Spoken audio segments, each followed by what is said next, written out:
Welcome back and welcome to a bit of a discussion video. I was recently updating my books read in 2017. I was looking through and I was creating my books read in 2018 page that's on my blog, which is always linked below. And I was kind of looking at it month by month. You know how you do sometimes look at the way you read and the things you read and what you read in certain months and if there's a pattern, because we all go through stages where we like reading one genre of book and we kind of cling on to that. And I kind of looked at it and I was like, oh, you know, I didn't read as much in December as I did in November, but in November I was super busy. And then I looked at October, and October was the month where I had the most work and I was traveling around, and I was like, oh, I read a lot in October, and I kind of, you know, I looked at my previous years as well and the year before that, because as you know, at the moment I'm not currently working in the US, but I went back to the UK and I was working, and before I moved out to the US, I was working a lot, and I was like, right, okay, so obviously when I'm much busier, I make time to read, and I consciously find that time to read, and so I thought, oh, there we go, I'm going to make a video about this. So yeah, so as I say, I looked at those months and I was like, well, I was really busy in those months, and you know, obviously I was really busy in the month of December as well, but December was a bit weird for me here. I don't know, I kind of come back, I got over my jet lag and I was like, right, okay, you know, there's a couple of weeks and then my parents are coming and then it's my birthday and then it's Christmas and then it's New Year's, and like, I don't know when Ollie's off work, and yeah, it's a bit weird. So yeah, so making time to read, because obviously in the month of October and the month of November I made the conscious decision to make time to read, to fit those books into my life and to fit reading into my life. So first of all, I want to take you back to the beginning of 2016 and 2015 in particular. You know, I was working an awful lot, and basically the first half of 2016, the only way really I fitted my books into my life was through audiobooks. I had a commute to work. My morning commute was roughly half an hour, and then my evening commute would be about an hour, just because the traffic was always busier going home. Even when I left work really late, it would still take me longer to get home than it did to get to work. But that time meant time for audiobooks, and that meant time to read the books that I wanted to read, the books that I needed to read. I also would regularly carve out some time at the weekend where I was like, right, I'm going to do this task for work, and then I'm going to have an hour or 2 hours, I'm going to get in the bath, and that is my reading time. And I would carve out that time for reading, just like I would carve out time to see my parents, or time to see my friends, or time to, you know, go out and actually, you know, leave my house and my laptop behind. I would carve out time for reading, and that is the only way I managed to fit reading into my life at that point. I know everyone says, oh, you know, oh, I'm so busy, and everybody's like, well, if you actually made the time. So yeah, at that point, my commute to work and back was listening to audiobooks. Yes, sometimes when I got home from work, if I was at a really good point in the audiobook, I would stay in the car and sit in the car and listen until the end of the chapter. But yeah, that was my time reading, was listening to audiobooks. And if you think about it, that's an hour and a half every day. So after 4 days, that's 6 hours. You know, if it's a short audiobook, that's it. I was getting through about an audiobook a week. If you add in the extra bits of time where I stayed to listen in the car, or I, you know, put my headphones on and carried on listening while my computer was powering up in my office, or while my computer was powering up in my classroom, or while I was handing out, you know, bits for the start of the day in my classroom when nobody else was around, so I was generally the first one there, then that equates to about a book a week. And that means if I just did that over the course of the year, I would still be able to listen to about 52 books. Obviously, I wasn't doing that commute every day during the summer holidays, but then during, you know, the summer holidays, and some of the Easter holidays I would have time to read.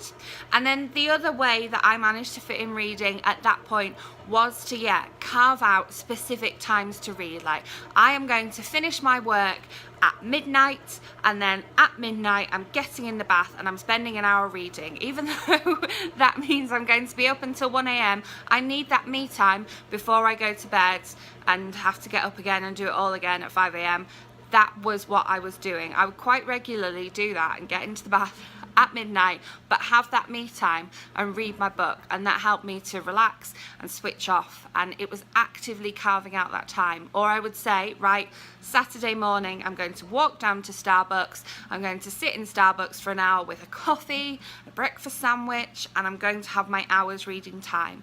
And it's just the same as carving out time to spend time with people, time to do work tasks, time to do housework and things like that.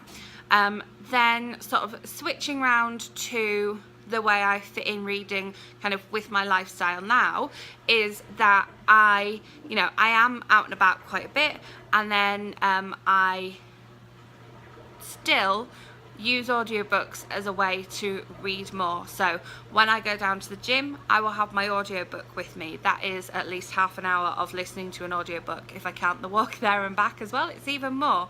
I have my wireless Bluetooth speaker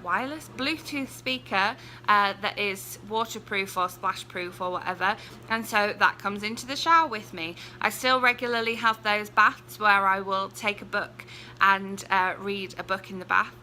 And then there are long journeys, and long journeys are made for audiobooks. So when I was back at home in England, I went on some trips with my mum or both my parents, and I would find an audiobook that we all wanted to listen to, and that would be our listen for the journey.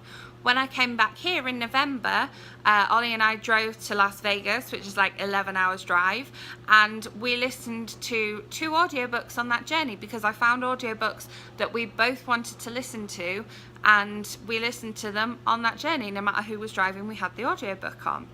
And then again, to dissuade from other distractions, despite the fact that I'm not working, I'm still busy doing things, and I carve out that time. I say, right, okay, I'm going to watch this half-hour TV show whilst I'm having my lunch, and then after that it will be an hour of reading, or I'm going to go to bed a little bit earlier and I'm going to have an hour of reading. And it's making that time and making that conscious decision.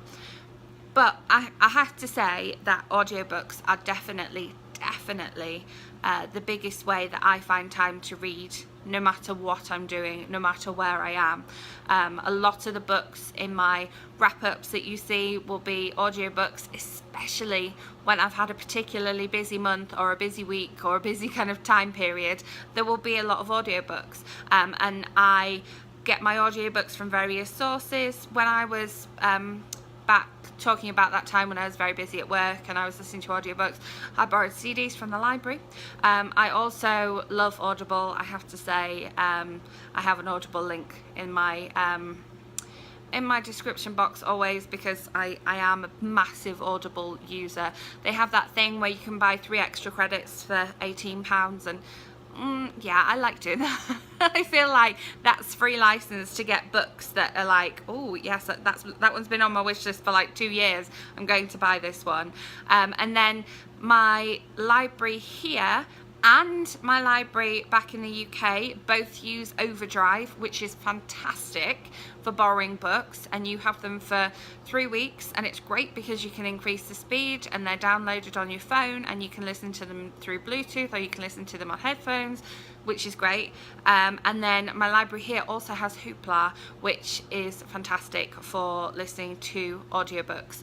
I find I can't do the CDs anymore because I can't speed them up, and I've got used to listening to audiobooks a little bit faster. So if I'm listening to an audiobook on CD, I just can't take the pace.